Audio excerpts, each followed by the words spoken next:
Hiasi kehidupanku dengan kemurahan-Mu. Kau rancangkan masa depanku penuh dengan harapan. Aku ada saat ini, semuanya karena kasih-Mu. Aku hidup hari ini, semua berkat kemurahan-Mu. Terima kasih Yesus, Engkau sangat baik, teramat baik bagiku.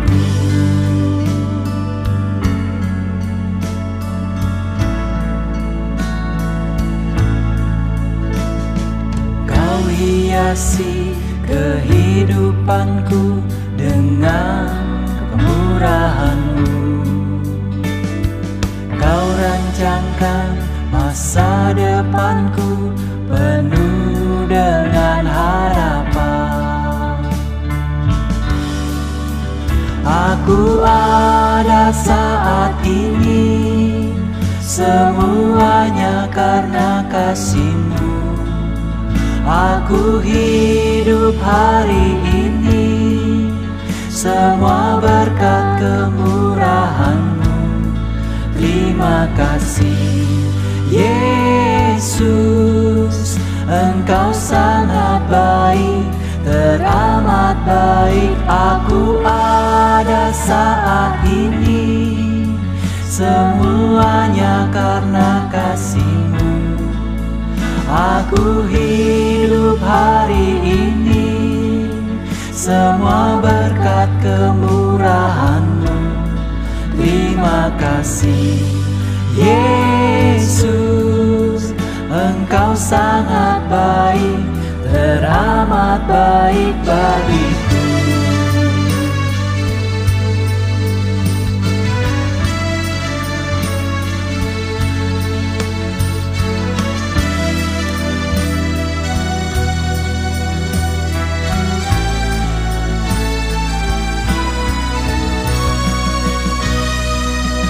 Aku ada saat ini, semuanya karena kasih-Mu. Aku hidup hari ini, semua berkat kemurahan-Mu. Terima kasih Yesus, Engkau sangat baik, teramat baik. Aku ada saat ini, semuanya karena kasih-Mu. Aku hidup hari ini, semua berkat kemurahan-Mu. Terima kasih Yesus, Engkau sangat baik, teramat baik bagiku. Yesus, Engkau sangat baik, teramat baik bagiku.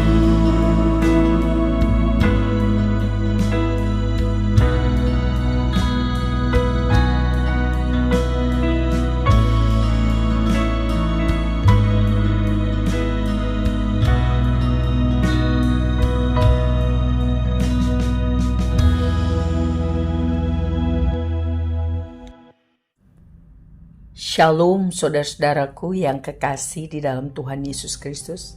Hari ini Minggu 28 April 2024. Puji Tuhan kita masih bisa hidup dan dapat beribadah.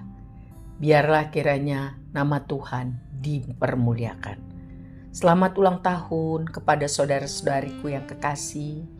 Semoga saudara sehat rohani dan sehat jasmani, diberkati Tuhan dengan pengalaman-pengalaman hidup bersama Tuhan.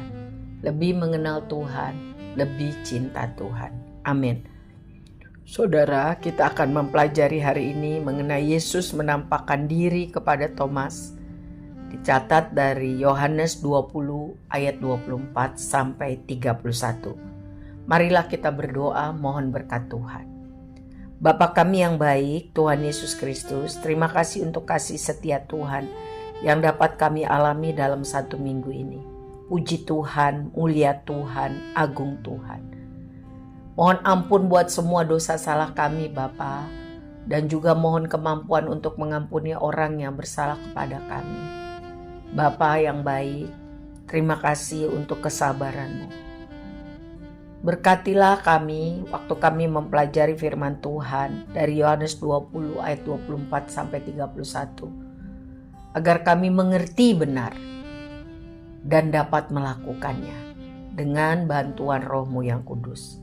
Di dalam nama Tuhan Yesus kami berdoa dengan percaya. Amin. Saudara, mari kita buka Yohanes 20 ayat 24 sampai 31. Yohanes pasal yang ke-20 ayat 24 sampai ayat yang ke-31. Saya bacakan untuk saudara. Yesus menampakkan diri kepada Thomas. Tetapi Thomas, seorang dari ke-12 murid itu yang disebut Didimus, tidak ada bersama-sama mereka ketika Yesus datang ke situ.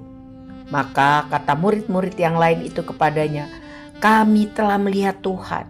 Tetapi Thomas berkata kepada mereka, "Sebelum aku melihat bekas paku pada tangannya, dan sebelum aku mencucukkan jariku ke dalam bekas paku itu, dan mencucukkan tanganku ke dalam lambungnya, sekali-kali aku tidak akan percaya." 8 hari kemudian murid-murid Yesus berada kembali dalam rumah itu, dan Thomas bersama-sama dengan mereka, sementara pintu-pintu terkunci. Yesus datang dan ia berdiri di tengah-tengah mereka dan berkata, "Damai sejahtera bagi kamu." Kemudian ia berkata kepada Thomas, "Taruhlah jarimu di sini dan lihatlah tanganku.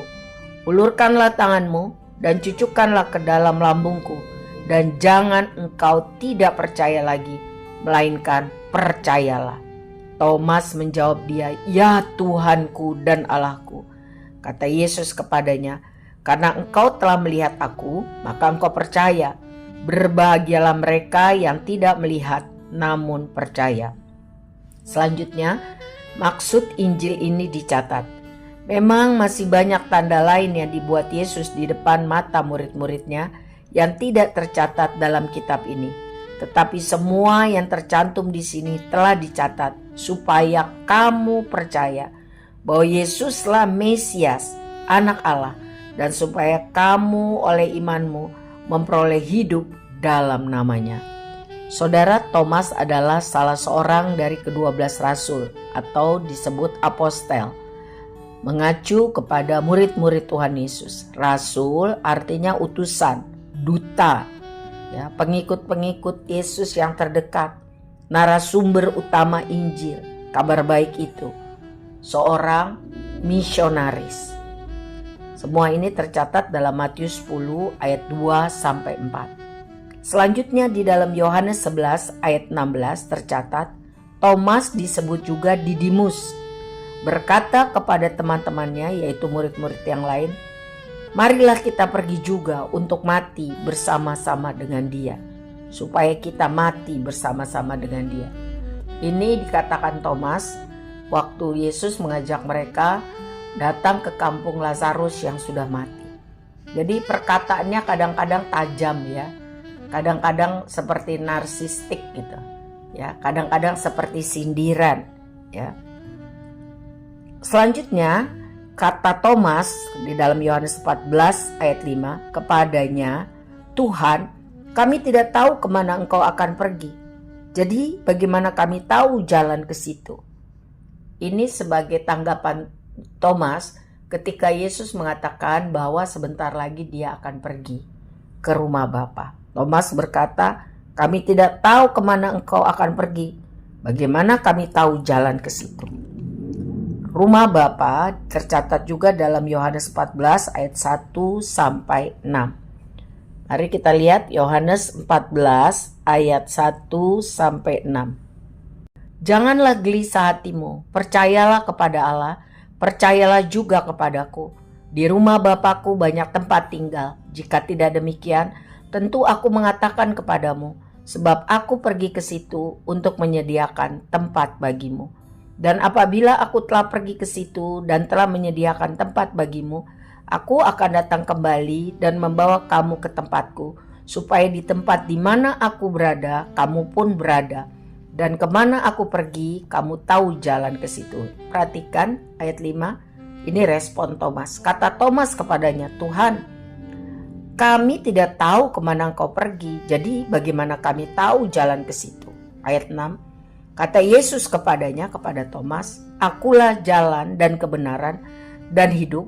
Tidak ada seorang pun yang datang kepada Bapa kalau tidak melalui aku. Dari kisah ini kita lihat bahwa Thomas itu seorang yang kritis.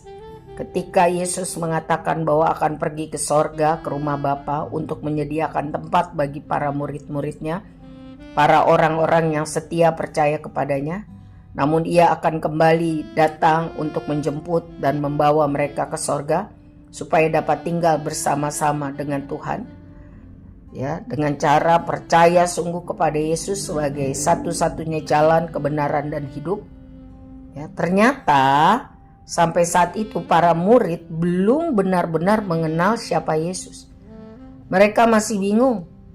Ini terlihat melalui pertanyaan Thomas yang tadi, ya. Tuhan, kami tidak tahu kemana engkau pergi. Jadi bagaimana kami tahu jalan ke situ? Ya. Lalu Filipus juga di ayat 8 Yohanes 14 berkata, Tuhan, tunjukkanlah Bapa itu kepada kami, itu sudah cukup bagi kami. Ayat 9, kata Yesus kepadanya, kepada Filipus, telah sekian lama aku bersama-sama kamu, Filipus, namun engkau tidak mengenal aku. Barang siapa telah melihat aku, ia telah melihat Bapa. Bagaimana engkau berkata, tunjukkanlah Bapa itu kepada kami? Tidakkah percaya engkau bahwa aku di dalam Bapa dan Bapa di dalam aku?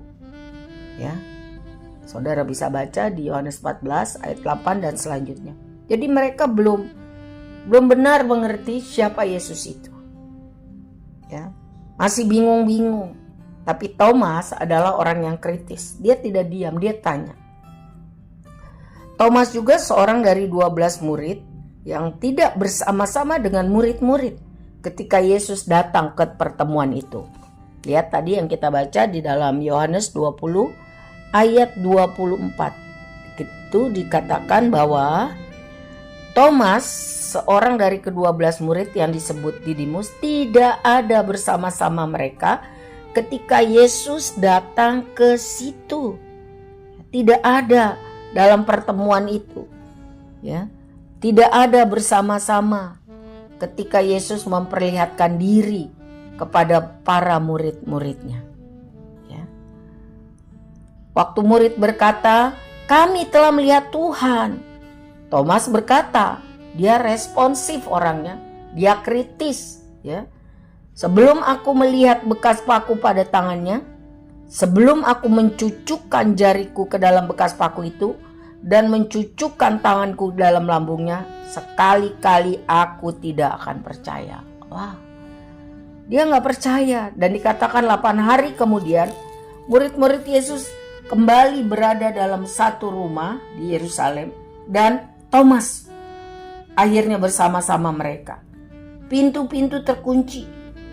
Tuhan Yesus datang dan berdiri di tengah mereka. Dia sudah memakai tubuh kemuliaan, ya, tidak lagi tubuh yang terbatas, bisa melewati pintu-pintu yang terkunci semuanya. Yesus berdiri di tengah mereka dan berkata, damai sejahtera bagi kamu. Murid-murid sedang ketakutan. Jadi Yesus tahu yang mereka perlukan adalah damai sejahtera yang mengatasi semua ketakutan. Kemudian Yesus berkata kepada Thomas, "Taruhlah jarimu di sini dan lihatlah tanganku. Ulurkanlah tanganmu dan cucukkan ke dalam lambungku. Jangan engkau tidak percaya lagi, melainkan percayalah." Thomas menjawab Yesus, "Ya Tuhanku dan Allahku." Kata Yesus kepadanya, "Karena engkau telah melihat aku, maka engkau percaya. Berbahagialah orang mereka yang tidak melihat, belum melihat, namun beriman, namun percaya." Saudara, dari kisah ini kita belajar beberapa hal. Yang pertama, pertumbuhan iman itu sejalan dengan pengenalan seseorang pada Tuhan. Semakin dia mengenal Tuhan secara pribadi, imannya semakin bertumbuh. Iman bertumbuh dari pendengaran akan firman Tuhan, dari pengertian akan siapa Tuhan, dari pengalaman-pengalaman hidup dengan Tuhan. Thomas imannya mandek, ya, karena ia kecewa dengan keadaan. Tuhannya, nabinya, gurunya sudah mati, sudah dikubur. Jadi kalau teman-temannya bilang bangkit, sudah hidup, karena imannya mandek, ya. Dia lupa apa yang disampaikan Tuhan Yesus berulang-ulang, bahwa Mesias harus mengalami penganiayaan, olok-olokan, mati, dianiaya, dan sesudah itu bangkit hari ketiga. Thomas lupa.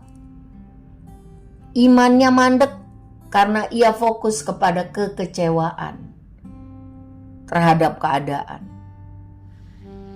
Harapannya Yesus itu akan menjadi juru selamat yang membebaskan mereka dari penjajahan Roma. Tapi kok mati? Dia juga penuh kesedihan serta keraguan akan firman Tuhan. Thomas tidak percaya bahwa Tuhan Yesus sudah bangkit. Padahal Maria Magdalena, 2 orang yang menuju Emmaus, serta teman-temannya melihat Yesus sudah bersaksi tentang hal itu kepadanya. Sekali lagi, Thomas tidak percaya. Thomas lupa firman Tuhan yang sudah berkali-kali dikatakan kepadanya, kepada murid-muridnya oleh Tuhan Yesus secara terus terang. Thomas tidak mengerti firman Tuhan. Thomas tidak beriman. Ia bersikap negatif, skeptis, tidak percaya. Ia menyatakan argumennya, pendapatnya sebelum ia melihat sendiri dengan mata kepala, sebelum ia bisa meraba lubang paku dan tusukan tombak di tubuh Yesus yang sudah bangkit. Ia tidak percaya. Tuhan ternyata tahu. Tuhan mendengar apa yang dikatakan Thomas.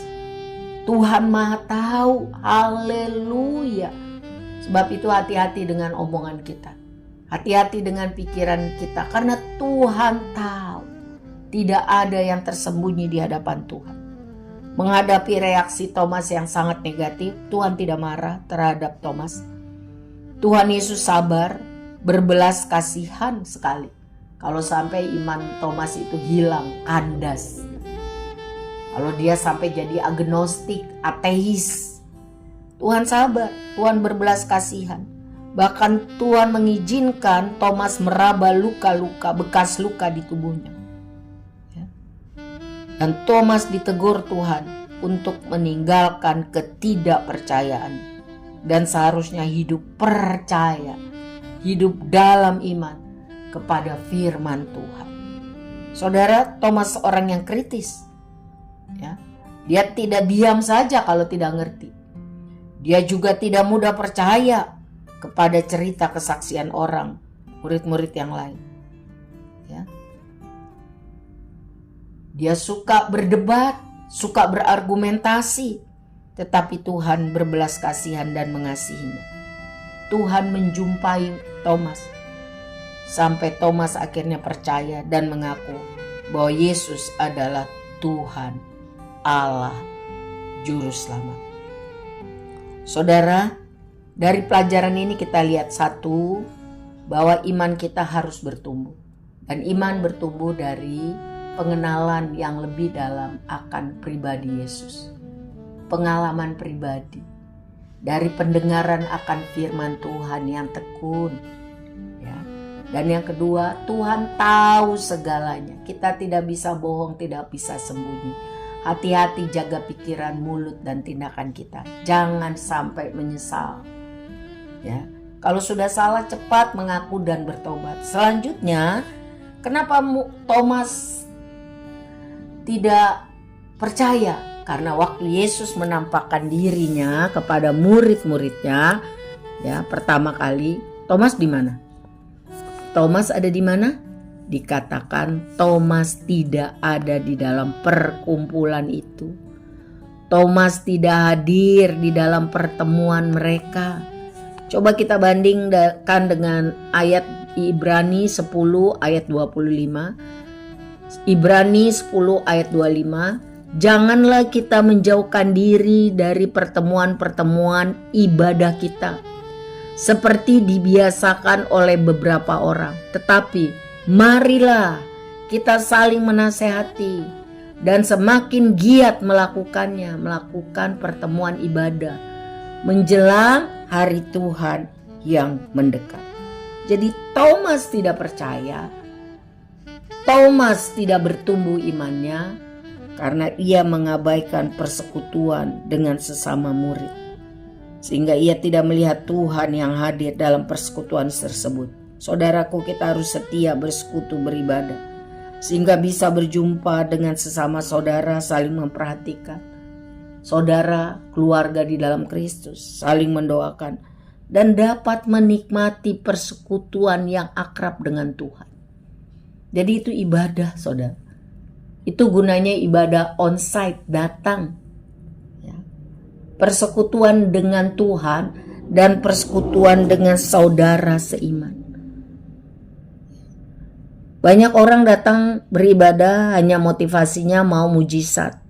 Tetapi firman Tuhan bilang, berbahagialah orang yang percaya kepada Tuhan. Meskipun belum melihat, meskipun belum ada mujizat. Itu iman yang benar. Aku percaya kepada Tuhan.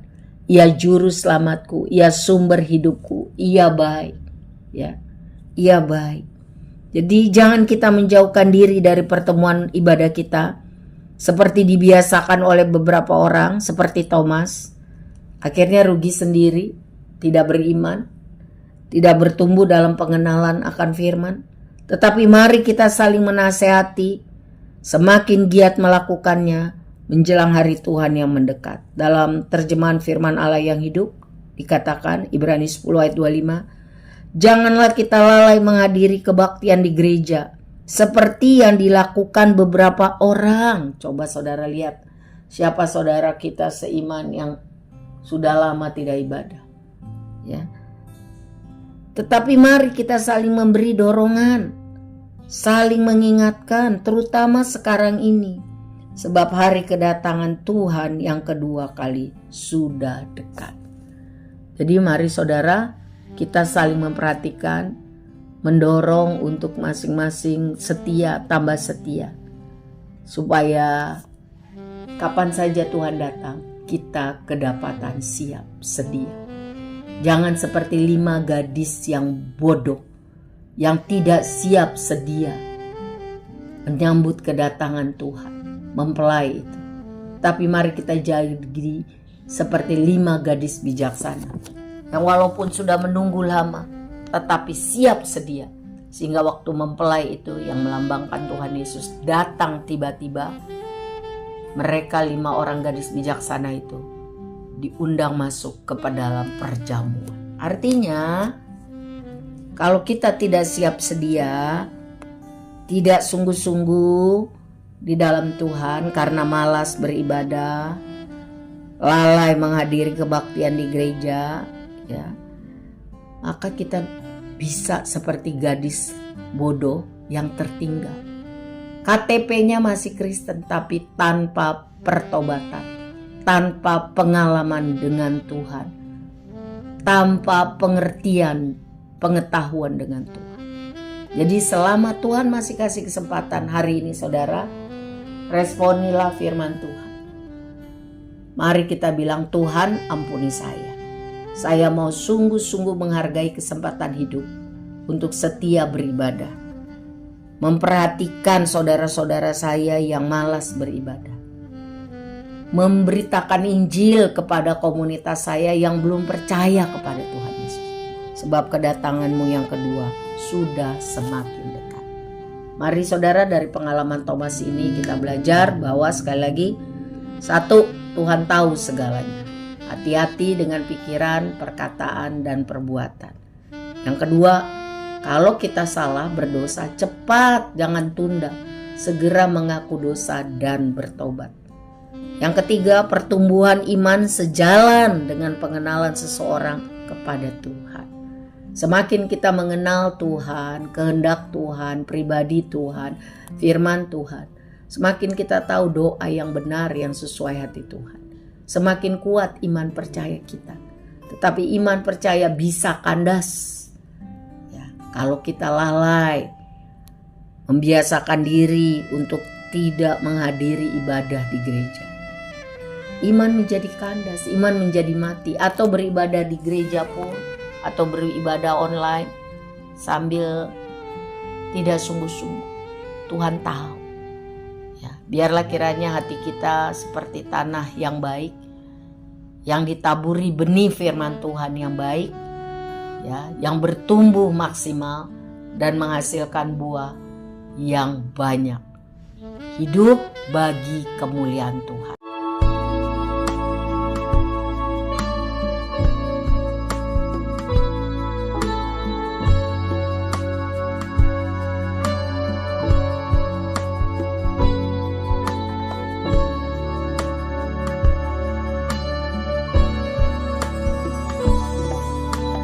Kemanakah aku dapat pergi, menjauhi roh-Mu yang suci, Kau sahabat,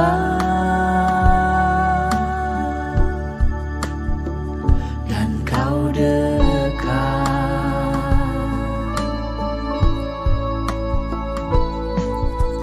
Bahkan seluruh pengabdianku tak bisa membalas kesetiaan-Mu, sungguh mulia dan berharga. Sungguh besar pengorbanan-Mu bagiku, terlalu dalam untuk dimengerti. Sungguh besar, sungguh indah yang Kau pikirkan tentangku, tak terselami bagiku. Sungguh indah.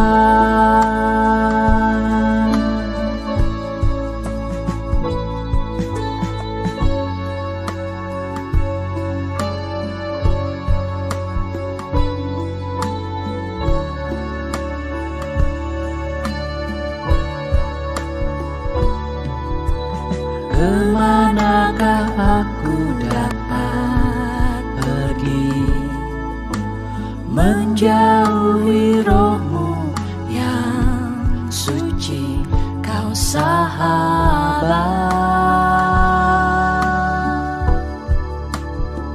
dan Kau dekat.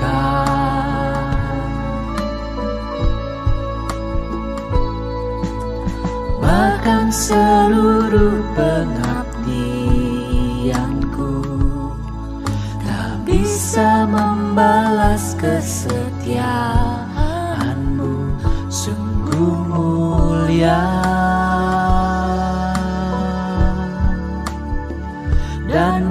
berharga. Sungguh besar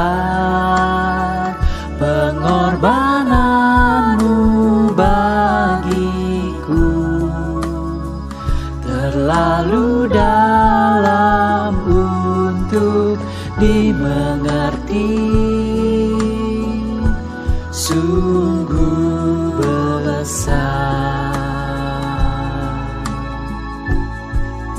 sungguh indah yang kau pikirkan tentangku, tak terselami bagiku. Sungguh indah, sungguh besar pengorbananmu bagiku, terlalu dalam untuk dimengerti. Sungguh besar, sungguh indah yang kau pikirkan tentangku, tak terselami bagiku. Sungguh indah, sungguh indah, sungguh indah.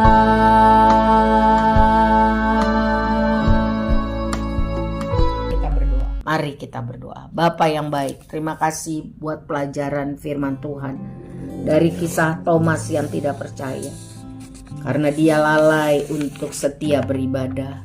Tapi Tuhan baik, sabar dan setia. Kami pun mau setia beribadah. Kami mau mengenal Tuhan lebih sungguh-sungguh. Kami mau lebih dekat dengan Tuhan dan mengerti firman-Mu.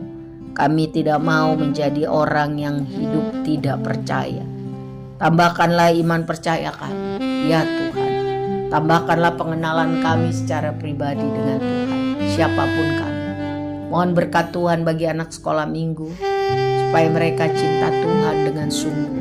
Mohon berkat Tuhan untuk para remaja dan pemuda, supaya mereka juga bertumbuh dalam iman percaya yang terbukti dalam karakter yang tabalu serupa dengan Kristus, dan juga hikmat kebijaksanaan yang diberikan Tuhan untuk mengisi kehidupan dengan benar. Tambahkanlah ketaatan kami Tuhan, para wanita dan pria, supaya kalau kami hidup kami memuliakan Tuhan. Jadi berkat, jadi teladan buat anak cucu kami. Kami menyerahkan hidup kami di dalam tangan Tuhan yang sangat baik. Kami mau melakukan kehendak-Mu. Kami mau dipakai Tuhan untuk memberitakan Injil. Kami mau cinta Tuhan Yesus lebih sungguh-sungguh. Tolong kami Tuhan. Mari saudara, angkat tangan kita, terima berkat Tuhan dengan iman percaya sungguh yang bulat. Kasih Allah Bapa yang sempurna dan kekal bagi kita saudara-saudara. Cinta Tuhan Yesus, doa syafaatnya bagi kita. Dia akan datang kembali menjemput kita yang percaya, taat dan setia. Persekutuan yang manis dengan Roh Kudus menolong kita lebih mengerti tentang karakter Kristus dan lebih taat melakukan kehendak-Nya setiap hari. Kita semua akan menjadi pelaku firman, dan Tuhan akan menolong kita supaya dari pengalaman hidup kita bisa bersaksi, Tuhan Yesus hidup, Tuhan Yesus hebat, Tuhan Yesus berkuasa, supaya banyak orang boleh percaya kepada Tuhan Yesus dan diselamatkan. Dalam nama Bapa, Anak, dan Roh Kudus, mari kita katakan amin. Tuhan Yesus berkati kita saudara menjadi pelaku firman.